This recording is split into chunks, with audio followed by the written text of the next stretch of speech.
আর সকলকে সন্ধে হলে না যা পাবে এত বদমাস আর খুব চবরা ওই দেখেছো খুব চবরা একে নিয়ে যাবি না আমাকে নিয়ে যাবি আমাকে নিয়ে যাবি খোকন খোকন আমাকে নিয়ে যাবি তো হ্যাঁ বল না একবার জোর করে ওকে নিয়ে যাবি না তো ঠিক আছে তাহলে দাঁড়া তুই দাঁড়া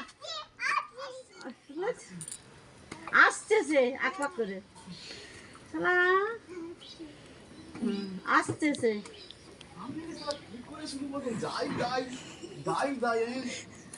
কি দাই যাই যাই যাই বলছে ওর সঙ্গে যাই